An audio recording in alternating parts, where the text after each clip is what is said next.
This is a special report from About Space Today.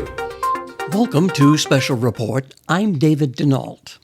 Scientists may have just had their first conversation with whales while testing software that could one day help them communicate with aliens. Next, as America and the world is listening to About Space Today's Special Report. Come to the land of orange groves and palm trees. Come to the land of theme parks. Come to the land of sunny beaches and the azure waters of the Atlantic Ocean. So come and visit Florida for lasting memories. Email us. Email david.ddcruiseandtours@gmail.com or call D&D Cruise and Tours at 877-747-8631 for your next family, cruise, or theme park vacation. Let us provide you your next visit with our travel experience, not experimentation. We are members of IATAN and CLIA. Email david.ddcruiseandtours@gmail.com. Serving the Southeast, traveler since 1985.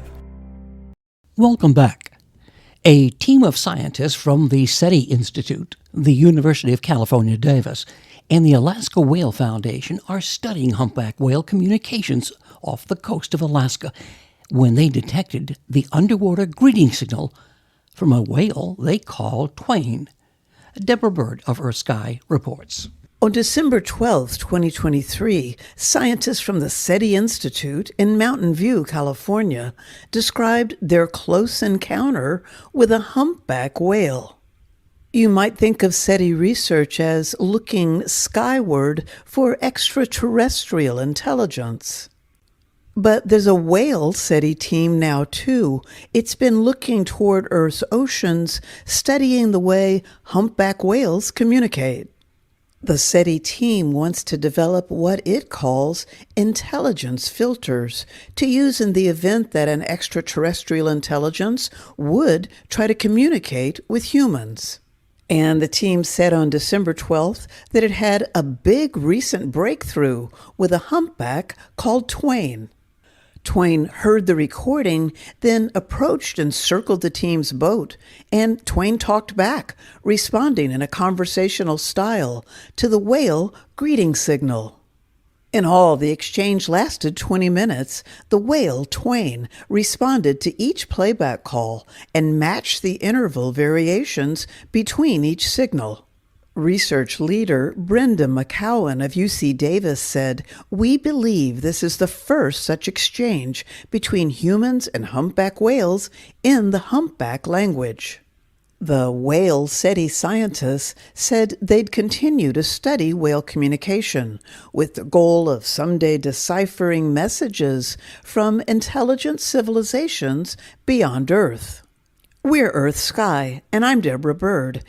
Lawrence Doyle is the principal investigator on whale communications and SETI. I'm Lawrence Doyle, and I'm a principal investigator at the SETI Institute, and I'm also director of the Quantum Astrophysics Group.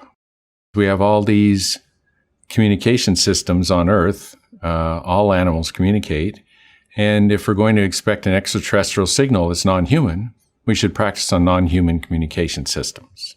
So what I do is I head up a group that's applying information theory to humpback whales because they have kind of a global communication system already. NASA started an astrobiology program, and they said, we're going to use Antarctica as a proxy for Mars. And so they use Antarctica as a proxy for Mars. So I thought, why aren't we using other communication systems on Earth that are non-human, like humpback whales, as a proxy for an extraterrestrial signal? And kind of a natural extrapolation of the astrobiology program is studying non-human communication systems. And of course, humpback whales are the most gregarious marine mammals we know of, and they do transmit over large distances. And they use tools. They build nets of bubbles to catch herring. And in all so many ways, they are a perfect candidate to try out detection of a non-terrestrial, namely aquatic signal. So humpback whales are a natural candidate. So of all the critters to pick, you want to pick something that is some species that's intelligent, but also puts most of their communication into their vocalizations. Chimpanzees have gestures and facials, and so it complicates things. But humpback whales put almost all their communication into their signals. So we have the whole communication system. So that was another reason for choosing humpback whales. And also, they're very social. In Hawaii, they sing, and they come to Southeast Alaska, and they argue, and they feed, and they have conversations. And it doesn't sound like singing.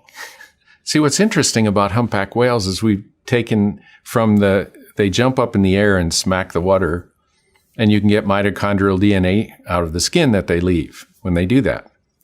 And we tested the mitochondrial DNA, and humpback whales that are doing bubble netting together, making nets of bubbles to catch herring, are not related. They're not families. They build long-lasting relationships based on ability. Well, humans are the only other species we know that do that. So maybe they're socially closer to us than any other species, because they do have long-lasting relationships based on ability. So we need a lot more data.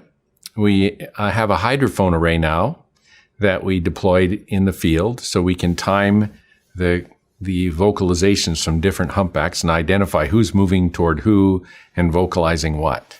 So that'll really help us. And we have about 4 or 5 more years funding to see this through and apply it to SETI filters. The SETI Institute has had a strong focus on the search for extraterrestrial life, and this team is focused on developing the filter to decipher the meaning behind any signals received. And for more information, follow About Space Today each Tuesday with John Gomez and Friday with Don Meyer, our Space Coast news editor. And thanks for joining me today. I'm David Denault, and this has been Special Report on About Space Today.